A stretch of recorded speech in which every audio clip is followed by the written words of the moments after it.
The voice of sharing, Durian ASEAN.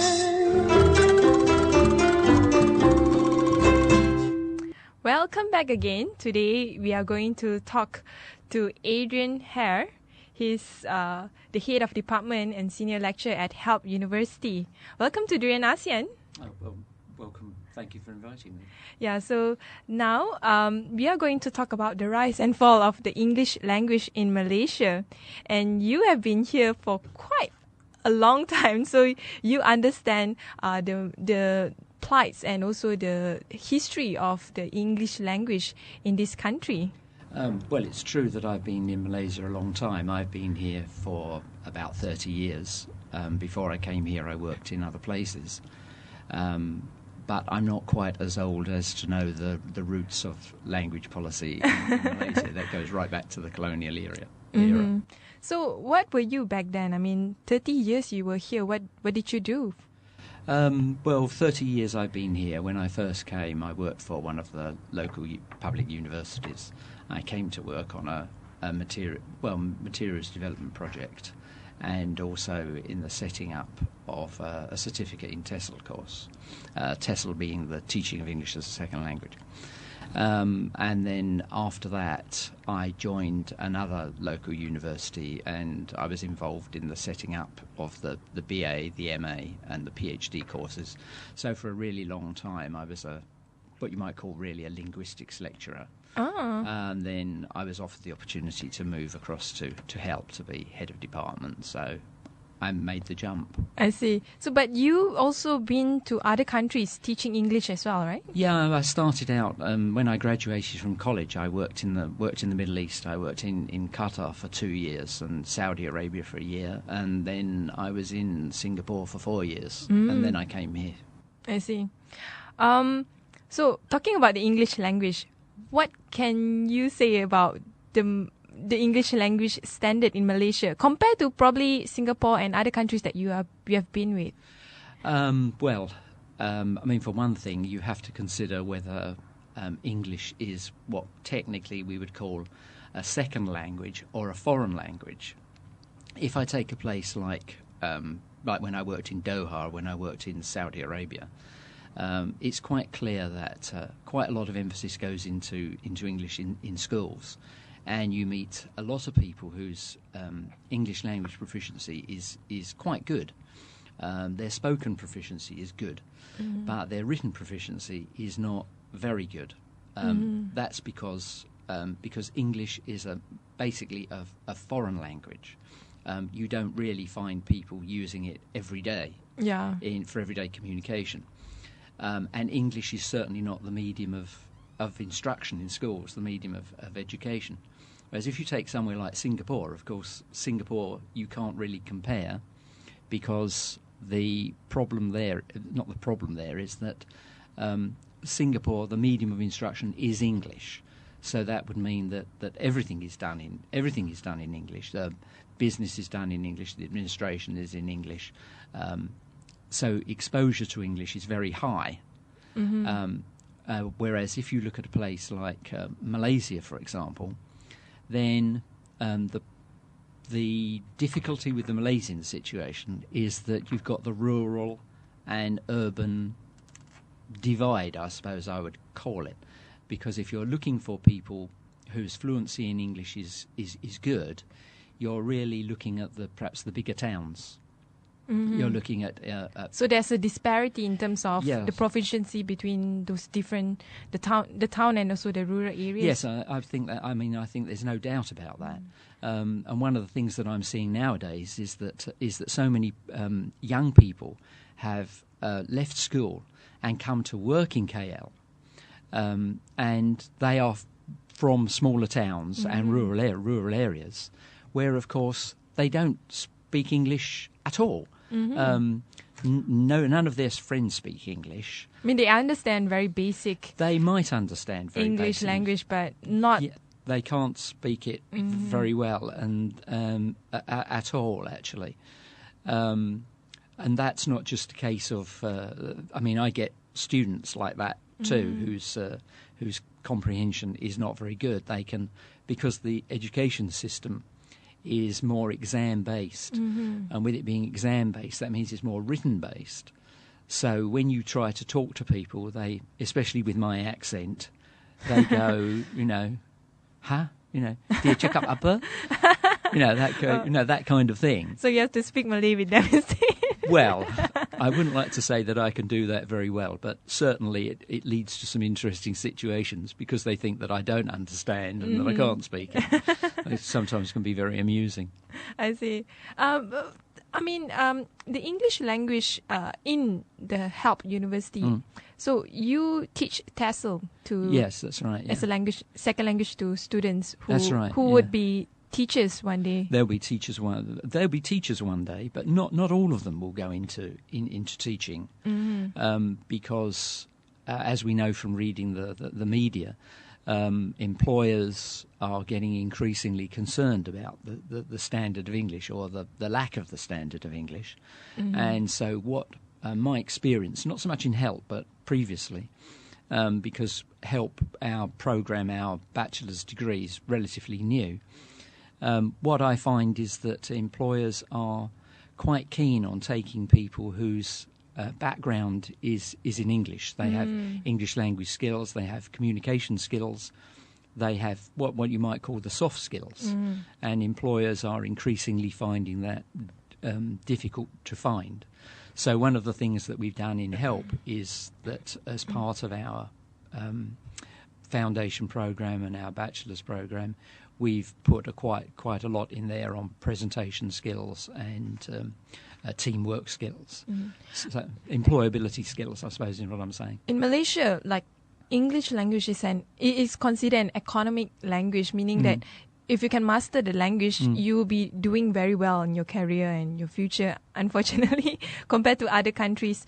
But then there's also another perspective that they say that they would say that if we put too much emphasis on English, what about the national language, the Malay language? Do you think there should be like a compete between the Malay and the English, or? No, I mean I don't think that it's a win-win and win-lose situation at all. I think that it's mistaken to think that if you learn English, you're in some way becoming less whatever you are. That if you learn English, you're becoming less Chinese, or you're becoming less Indian, you're becoming less Malay, or less Iban, or whatever. I don't think that's really true. I mean, I've in the course of my life, I've learned to greater or lesser degree a number of different languages, I suppose. I mean, my French is quite good, but I don't feel French. You're still very English. Precisely. My Bahasa is not too bad, I suppose. I wouldn't win any competitions, but it's not too bad. But I still feel that I'm English, and I still certainly sound English.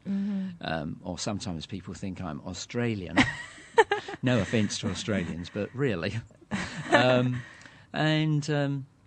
So I think that people perhaps are lacking in, perhaps sometimes in confidence.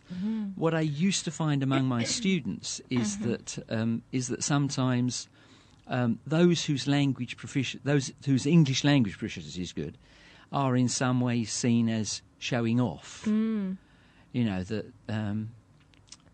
I suppose the local term would be action. There'll be I think there's a cultural gap between those who speak English and those who don't necessarily use English as their daily conversation. So in that sense, I think that's the reason why there's some friction between those different groups. Yeah, I mean, I think you're right. I mean, people who have to use English in their daily interaction will learn it, not because they necessarily want to, but because they need to. Those who don't learn English because they don't need to, because they're in jobs or they live in places where they don't need to speak English. Well, then they don't need to learn it. But I wouldn't criticise those who don't learn it and say, well, you ought to be learning English, because then the question would be, well, why would they learn it if they're not going to use it? What's the point? And similarly, those who learn English because of their family circumstances or their educational circumstances, or because they're in jobs where they need English, then, well, they've learned it because as a matter of necessity, not because they are trying to be British or trying to be American or anything like that. I don't think. So, in a sense, your argument towards learning of English language is more as an economic language rather than it's supposed to be like, oh, you will be much more westernized if you learn English, or less, or not less Malaysian, like something like that. No, I mean I don't agree that if you learn a foreign language you become less what you are. I don't think that's true. I don't think that's true at all. I mean, obviously your horizons are broadened, but that seems to me to be a desirable thing. We do live in a globalized world, and it doesn't help to be shut up in your own little corner of the world, unaware of what is going on elsewhere. And obviously, English is one of the ways in which you get exposure to the rest of the world. That's an unfortunate historic fact. It's not a plot, you might say. One of the reasons, as you mentioned earlier, why students are unable to catch up in terms of their English language proficiency is because of the education policy. It's quite flip-flopping. Yes, true. If you remember back a few years ago, the government, during Mahathir's period, the government introduced learning English in math and science. Yeah, the PPSMI. And then now they turn it back and say that, oh, everything has to be learned in Malay. But do you think this kind of policy is feasible? I mean, PPSMI and also, the other way around. I think that care has to be in place with educational policies, because from my perspective, if you are learning English and you live in urban area, you probably have exposure to English, much more so than you have in rural areas. And if we are saying that English, for whatever reason, is an economic tool and it's useful to be able to speak English, and I've heard this from all kinds of people.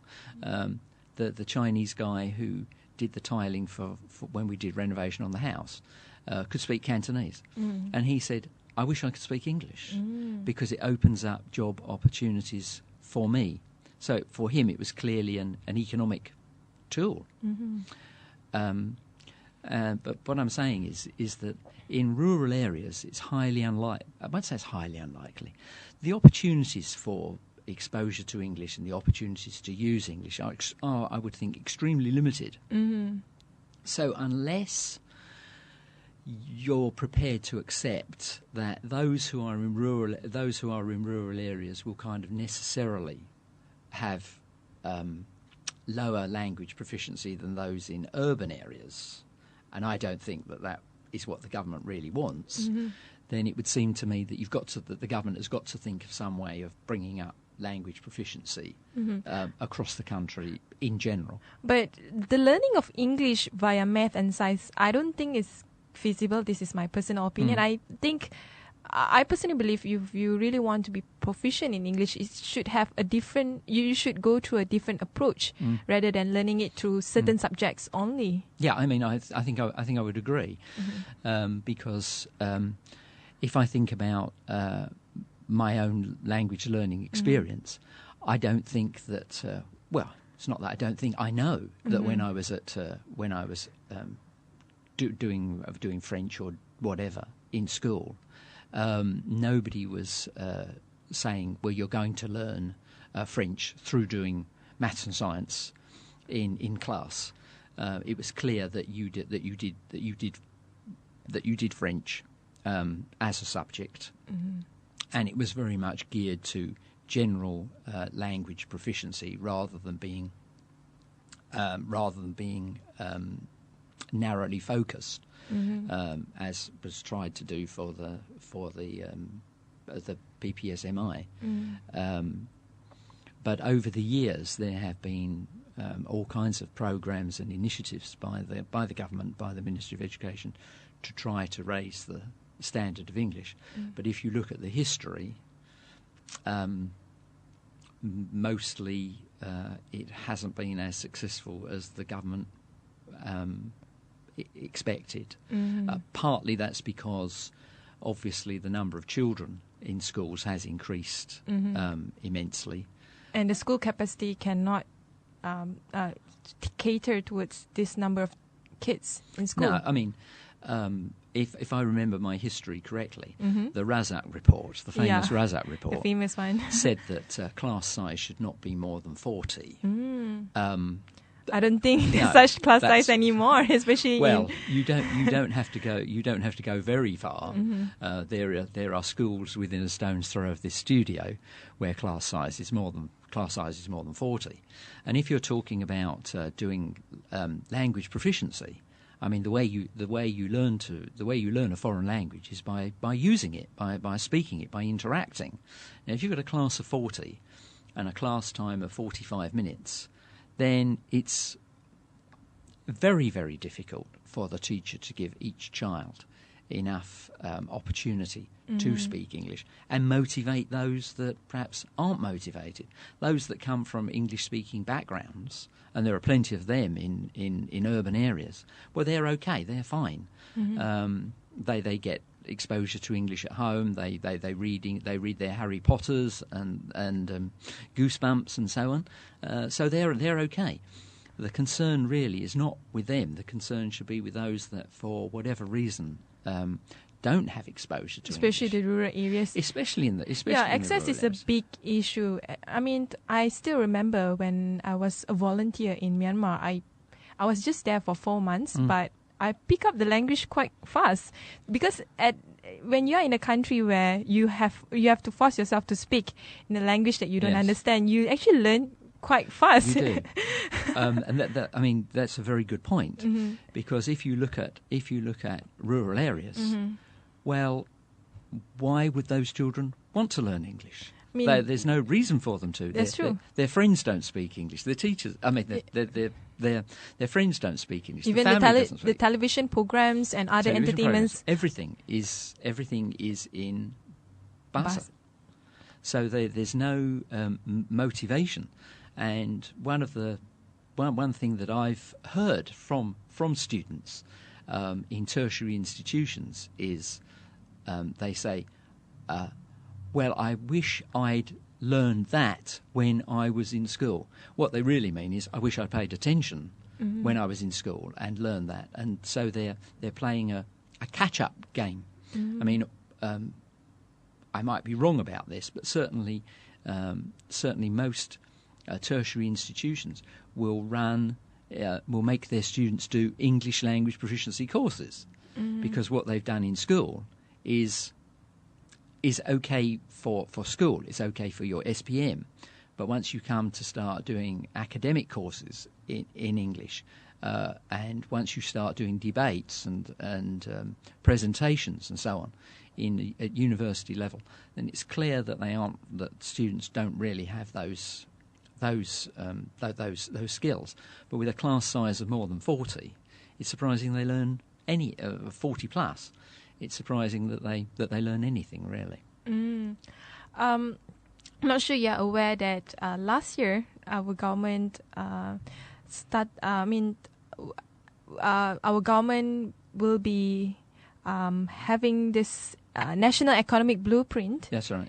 Yeah. Sorry, not economic. National education blueprint. Yeah, that's right. Yeah, and I'm not sure how much of that education blueprint will actually improve the English language proficiency. But you might know more than me. So, what do you think of that? But the interesting thing, for a start, is that the National Education Blueprint was not drawn up by the Ministry of Education. If I'm not wrong, it was drawn up by a management consultancy. McKinsey. Yes, McKinsey. So I didn't want to do a freebie advertisement for them on air. We'll have to bill them for that. Yes, I mean, okay. It's The education blueprint, of course, is talking about a lot of very desirable things. But the proof of the pudding, as they say, is in the eating. It's one thing to have a plan to do things, to have a blueprint, but to introduce something like that requires a political will to carry it through. It requires the money to do it as well, because if you want a good education system, you have to make teaching an attractive proposition for teachers, and many parents, and of course they're the ones that are paying the bills eventually. Many parents think that teaching is not, they think it's this kind of low status job, and it's this kind of last resort. It's a cultural perception. It used to not be like that. No, that's true. I mean, if you're talking about in the maybe in the 50s and 60s, maybe even back in the 70s still. In the 70s, teachers were, had quite high social status. Their pay was not very good, but they had social status. In fact, among communities, they are seen as a role model. Like this is just an example. If you marry a teacher, you consider marrying the right one. Yes. I mean, that's true. Nowadays, people don't say that. They sort of go, "Oh my goodness, she married a teacher or something." Couldn't she find anybody else better to marry? But I mean, the thing is that for teachers. It's not just about the money. It's very much about the job satisfaction. And I mean, of course, I'm speaking personally here. You're a teacher yourself. But that's right. But when you teach somebody and you see the penny drop, something that they really didn't understand, and then you explain it to them, and in the end they go, "Oh yeah, now I get it." Then you say to yourself, "Okay, I've achieved something today. I've changed." In a really tiny, tiny little way, I've actually changed somebody's life in that way. And that gives teachers, I think, a lot of satisfaction. But filling in innumerable reports and spreadsheets does not. I mean, teachers want to teach. They like to be. Is this the current responsibility of teachers? They have to do more paperwork and non-teaching activities rather than teaching activities. Yes, I mean, from what I read in the media, that's true. That teachers are complaining that there is so much record keeping that they do not have the time to prepare. I mean, I know lots of people will say, "Well, what do you mean you don't have time to prepare? You go into school at 7 o'clock, you're out by 12 o'clock, 1 o'clock, you've got the rest of the day to do it." But a rule of thumb for teaching goes like this. 1 hour in the classroom needs 1 hour of preparation and 1 hour of follow-up. So if you stick to that and you say that, let's say a teacher teaches 20 hours a week, actually it's taking 60 hours because you've got 20 hours in the classroom, 20 hours of preparation, 20 hours of follow-up. So you're actually teaching 60 hours a week. Now, and that's just to teach your classes, never mind about doing all the record keeping as well. So I can quite see that teachers are an unhappy bunch, because the perception of society is they've got all these school holidays and so on and so forth, but that's the time in which they are preparing for, or should be preparing for the new semester. And they need to grades as well for the students' work. Yes, they do. Yes, they do. I have a colleague who, not from my department, but during exam time, she is practically dying because she has about 300 students. Wow.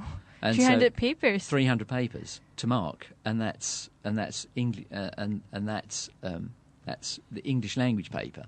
So that means that one of the things that students are doing is they're writing an essay of some kind, and so if you have to mark 300 essays and of course correct them, that takes a lot of time. So it's not quite as easy as it seems.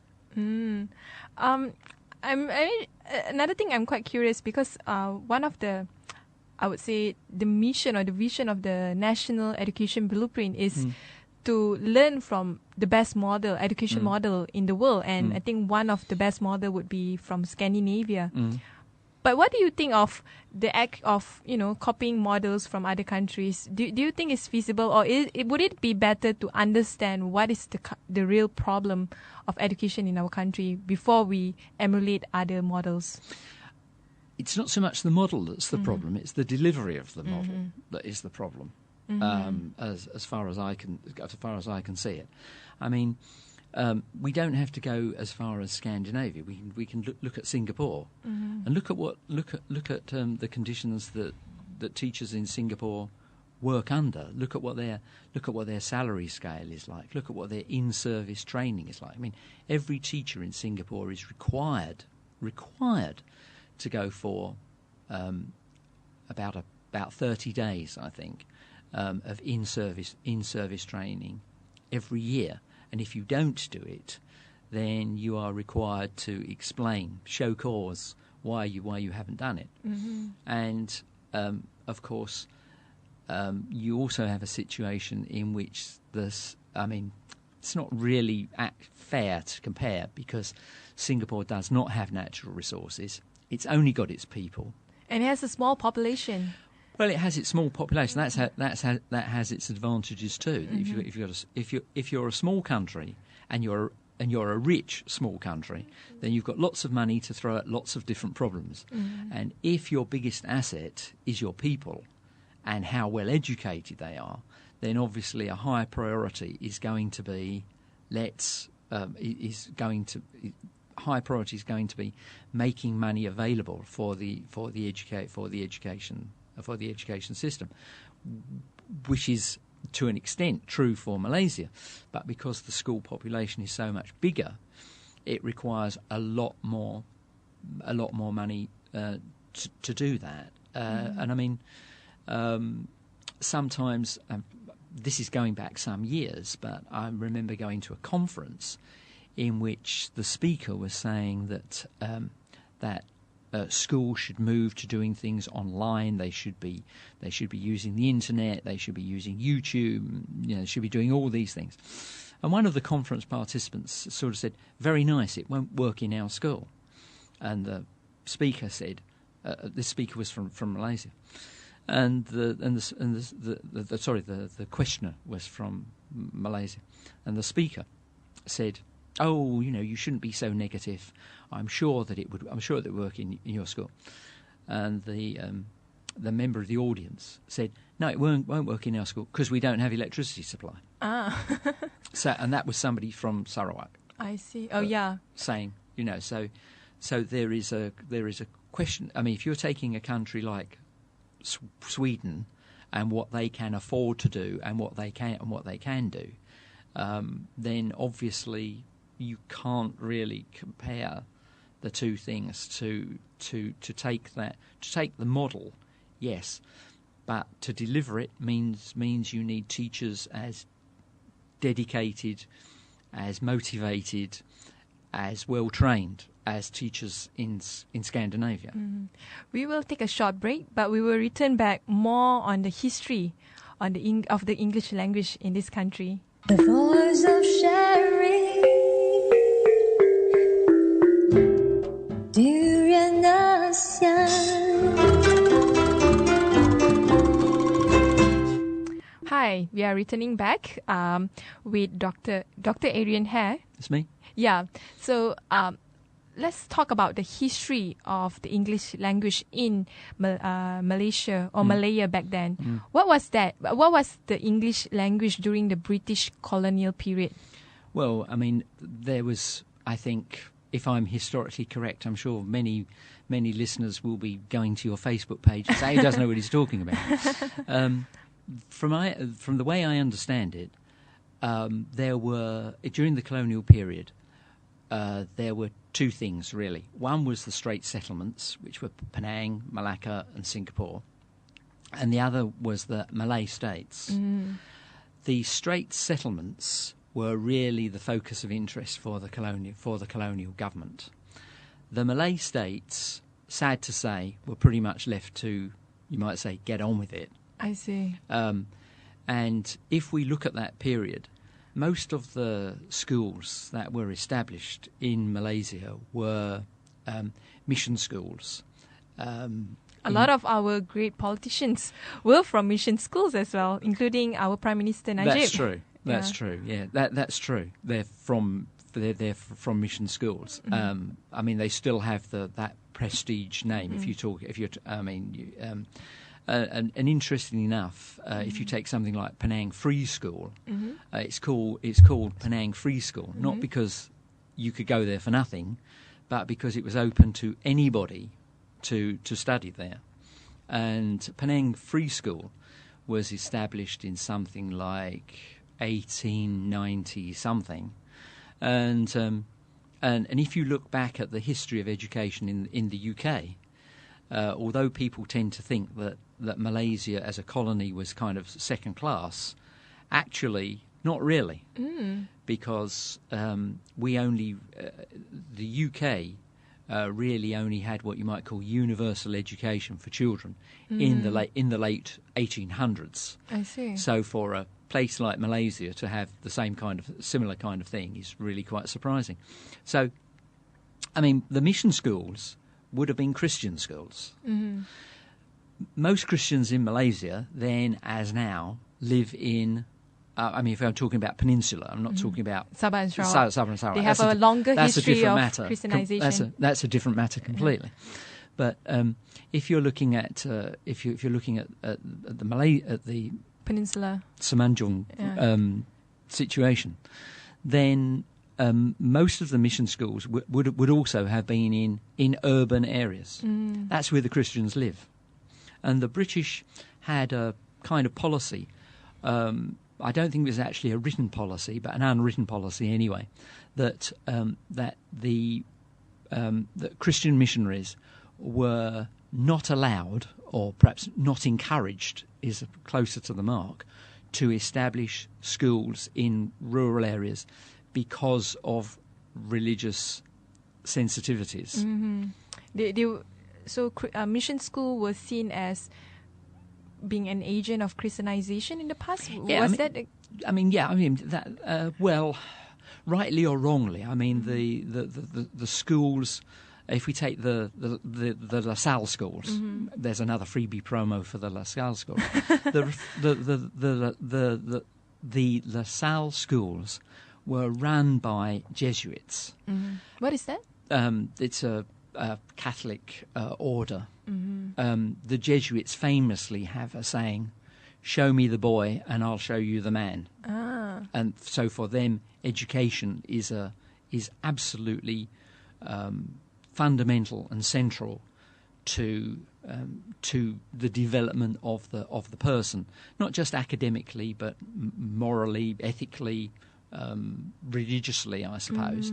And so, pretty much what we can say is that the mission schools, by their very nature, had a strong education culture, you mean? Well, they had a very strong education culture, and they were religious. I mean, they were run by religious people, by Christians. So Christian beliefs and so on, kind of necessarily, unavoidably, were part of the culture of the school, if you like. But they were non-Christian, sure, and even Malays, sure, that went to the mission school. How did they treat non-Christian at that time? Well, I mean, I think nobody really took any notice. In the morning, if you were having chapel, well, then the Christian students would go. Anybody who didn't want to go, your Malay students and so on, did not go. But I've talked to Malay friends who, in the day, went to mission schools, and they say, "Hey, we went to chapel. We sang all those hymns in chapel, and it didn't affect us at all." They are still a strong Malay Muslim. Yes, by their faith.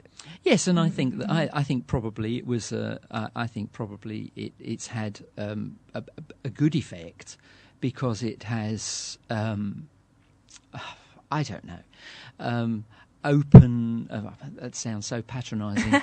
that they begun to see that by being in that kind of environment, they have begun to see that there's not much difference between Christians and Muslims, really, fundamentally. And I think it was because the schools were apolitical, shall we say, and because everyone was there, that I think that was probably quite good for social integration. But of course, those schools were only in urban areas, not in rural areas, and probably not in the smaller towns. So there, even then, there was the urban-rural divide among the rural areas were mainly filled by pondok school. That's right, yeah. And also for the non-Malay would be the estate school and also the Chinese vernacular school. So how was the education back then in terms of the vernacular schools, the pondok school, the Chinese school, and also the estate school? Well, I mean, pondok schools would have been set up with a specific purpose in mind. I mean, it would have been religious schools. They would have been like what I would call what would have grown into what I would call madrasa. So they would clearly have had a religious foundation for them in the same way as the mission schools did. There's just like a Muslim equivalent, if you like, of mission schools, but on a smaller scale. And definitely, if you look at those schools, they would have been funded by the local community, and the local community is poor, generally speaking. So that means that you can't afford to pay your teacher very much. You can't afford to have good facilities. The parents, the kids, probably can't afford to buy the things that they need for school. They can't afford to buy textbooks or exercise books or pens or rubbers. In the 70s, in the early 70s, let's see, late 60s, early 70s, my wife taught in a school in Tapa, and the kids would come when it was Teachers' Day, or if you were doing your practicum in school. When you left, the kids would come and give you a present, and some kids would come one eraser, one pencil, because that was all they could afford. And we're talking Tapa, in the days when it was much more affluent than it is now, in the days when tin was really high. But many of the children were like that. Now, if you're talking about a rural area, it's probably even worse. And plantation schools, of course. I heard a broadcast about the Tamil schools saying that they really are, you might say, at the bottom of the pile with regard to funding and so on.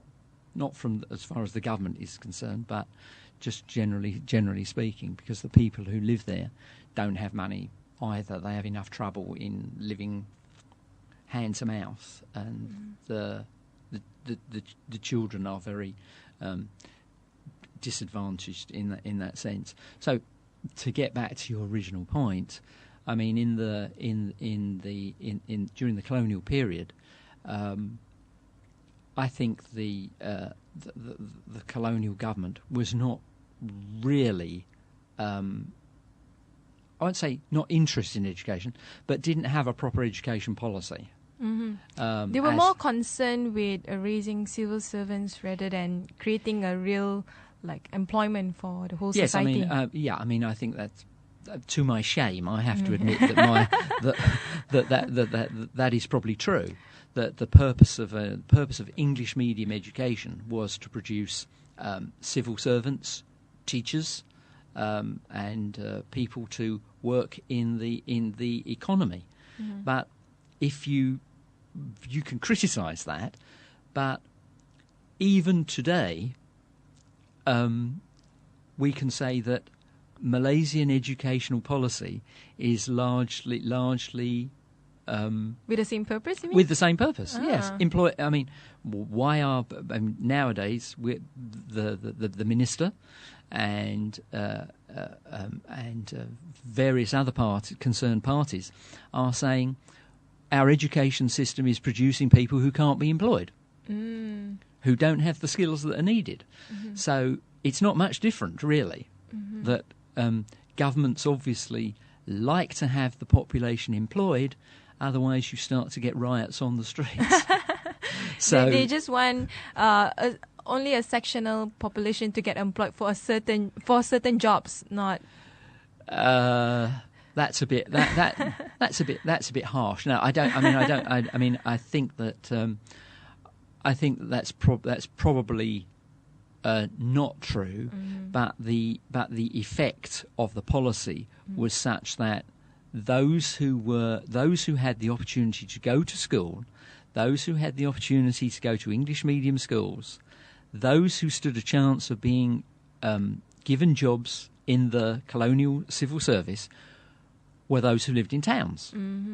If there's also the time where the birth of like the MCKK, the Malay Kuala Kangsar College.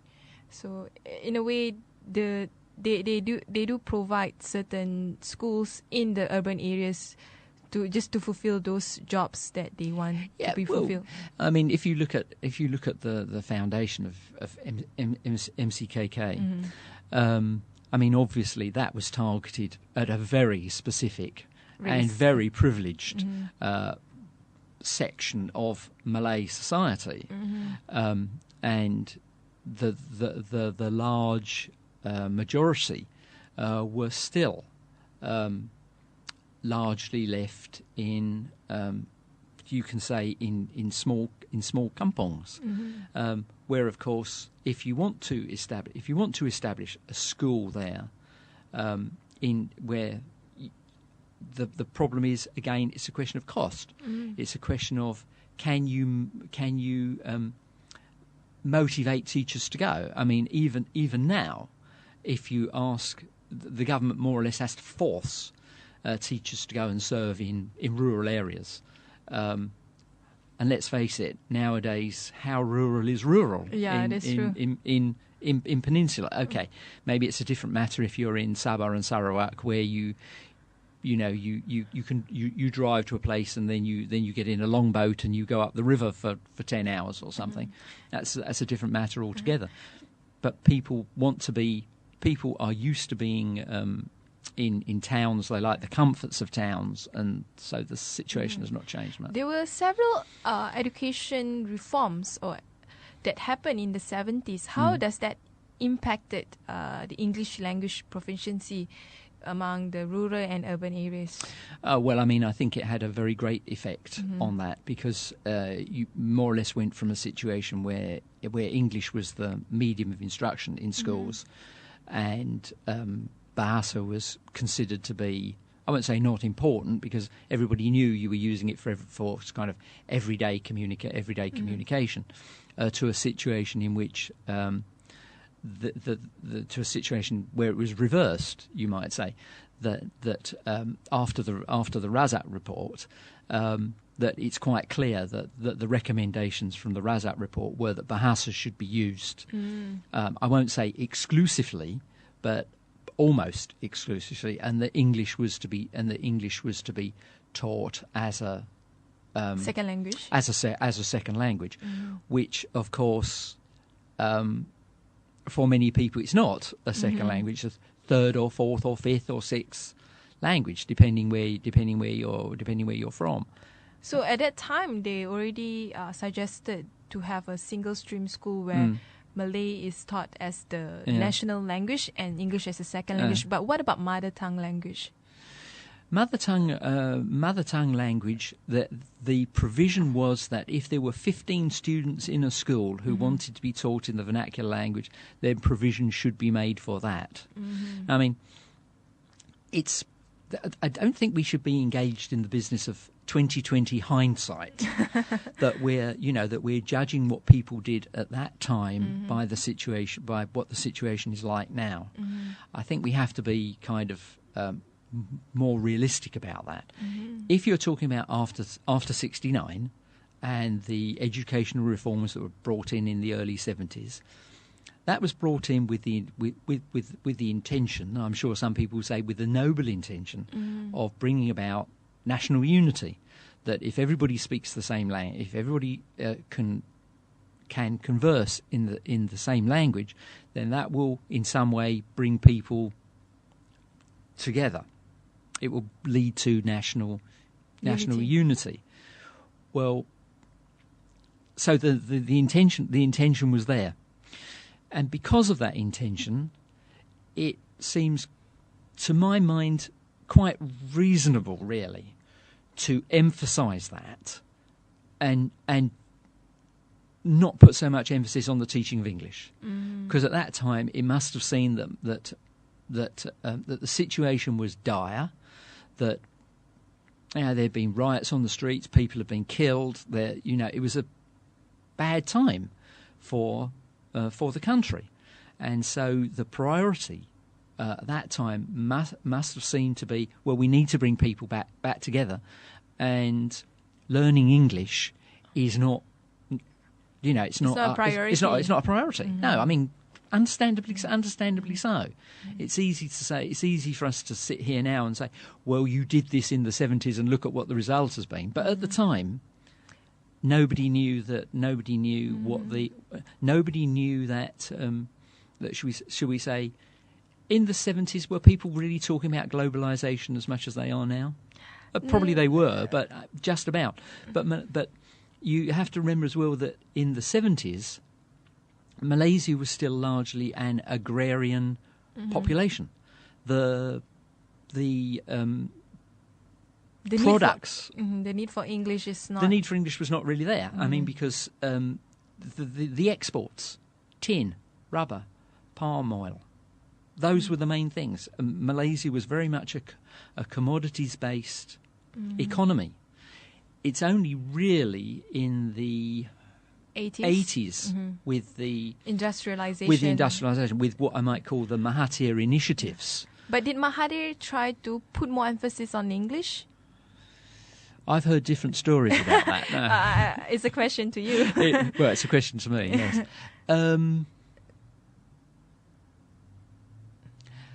I think that we have to bear in mind that people are politicians, and therefore they tend to go where they think the will of the people is. And I think that there have been some missteps. That's not to criticise. I mean, it is a criticism, but all governments are subject to making decisions which later on they come to regret. The British government is, with regard to its educational policy, made some decisions in the 60s and 70s and 80s, which they now regret and are trying to put right with the establishment of academy schools and more academic schools. So all governments make decisions that seem like a good idea at the time, for largely for political reasons. They are politicians, after all. They're doing their job. We can't criticise them for that. But I think that with the growth in globalisation and the increasing positioning of Malaysia as a services economy rather than just a commodities-based economy. One last question. I mean, English language has become an elitist language in this country. Unfortunately, I mean, for parents who can afford private school or international school, then, it's a ticket for them to be really proficient in that particular language. But for those who can't afford it, they are left with the public school, which do not really have a good base in terms of the learning of English. So there were attempts in these past few years to revive back mission schools, although it's not English medium schools. English medium school. Yeah, Page, for example. Yeah. So Page and also the the Methodist education school. They want to revive back the mission school, in the English medium schools. They do, yeah. But at the same time, like, I don't think in this current time it would happen. But for you, I mean, in your own opinion, if we were to make English a language that anyone can pick up and learn, even though it's a second language in this country, how would the education policy would be? I think that emphasis needs to be put on learning foreign languages. English, of course, is at the moment, you might say, the dominant one. But get people to learn languages which are important in some way. Get people to learn, get them to learn Mandarin or whatever. Because I don't think we want. I read yesterday that the projections of the Chinese government is that 1 in 4 Chinese will be studying English. That's 300 million people. Yeah, that's like that's a lot of people. Quarter of the population. Well, it's a quarter of the population. It's 10 times the population of Malaysia. 1 billion Chinese. Unless you want, unfortunately, in globalization, nobody owes anybody else any favors. Either you can keep up in the race or you can't.